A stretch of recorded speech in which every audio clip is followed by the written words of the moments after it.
جی السلام علیکم ورحمۃ اللہ وبرکاتہ۔ جی لکھتے ہیں جی ایک انفی مولوی ہے، شیعوں کے خلاف کلپ بناتا ہے، اس لیے ہم اس کو سنتے ہیں، لیکن مقلد اپنے سے تعصب سے مجبور ہے۔ کسی نے سوال کیا کہ پیارے نبی نے صلی اللہ علیہ وسلم نے مغرب کے فرضوں سے پہلے 2 بار حکم دیا کہ 2 رکعت پڑھو، تیسری بار فرمایا تمہاری مرضی پڑھو یا نہ پڑھو۔ حق تو یہ تھا کہ کہتا ٹھیک ہے، پیارے نبی نے حکم دیا، کوئی پڑھے تو بھی ٹھیک ہے، اور اگر نہیں پڑھتا تو اس کو رخصت ہے۔ اس پر اتنا بڑا تبصرہ کرنا اس کی کیا ضرورت تھی؟ تو کہتا ہے کہ ابو بکر، عمر، عثمان، علی وغیرہ نے نہیں پڑھی، مہاجرین نے نہیں پڑھی، اس لیے اس نے 10 روایتیں بیان کی۔ ابن عمر نے کہا کہ میں نے کسی کو پڑھتے نہیں دیکھا وغیرہ، اس لیے اس کا کہتے ہیں جی مکمل جواب پیش کریں۔ محترم بھائی، ان لوگوں کی کیا ہی بات ہے، یہ کچھ بھی بول دیتے ہیں، کچھ بھی کہہ دیتے ہیں۔ بات تو صرف اتنی سی ہے کہ نبی اکرم صلی اللہ علیہ وسلم کا یہ فرمان صحیح بخاری کے اندر ہے، عبداللہ بن مغفل المزنی رضی اللہ تعالیٰ عنہ حدیث کے راوی ہیں، فرمایا صلو قبل المغرب، صلو قبل المغرب لمن شاء منکم۔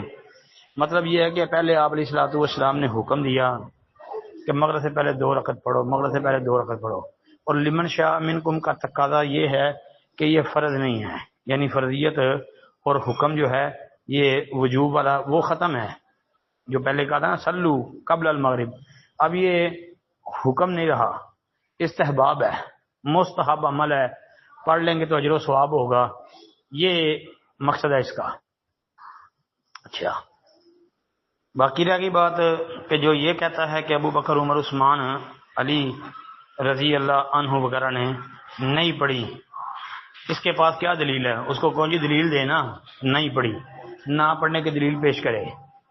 مہاجرین نے نہیں پڑھی، نہ پڑھنے کی دلیل پیش کرے۔ اب وہ 10 روایتیں بیان کی ہیں، ابن عمر نے کہا کہ میں نے کسی کو پڑھتے نہیں دیکھا، جی سند کے ساتھ عبداللہ بن عمر والی روایت پیش کرو جو ان کا اثر ہے کہ میں نے نہیں دیکھا کسی کو۔ اچھا،